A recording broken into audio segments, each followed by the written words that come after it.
Hello everybody, and once again welcome back to Financeable YouTube channel. Today in this video I'm going to show you how you can buy Bitcoin in Binance, so make sure you follow my step till the end. First of all, you need to click on trade option just down below. Now in here you can see P2P option right at top. You just need to click there, and don't forget you'll find the fiat currency at right side and also at top left. Make sure to change the option from USDT to BTC. Now after that you need to modify the amount of Bitcoin that you want to buy. Let's say I want to buy Bitcoin worth of $100. Finally click on confirm, and yes, I recommend you to choose the one which is the top for the best deal, so click on buy.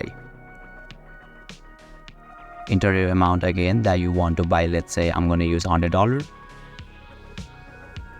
and select the payment methods on the screen.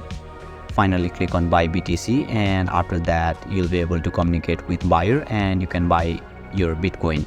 So basically this is how you can buy Bitcoin in Binance, and if you still encounter any issue during the buying process, feel free to leave a comment and I'll be happy to assist you. If you found this video helpful, please give it a thumbs up, and if you are new to this channel, make sure to hit the subscribe button and set the bell icon to on so that you can stay updated with our latest content. Thank you for watching, and I'll see you next time.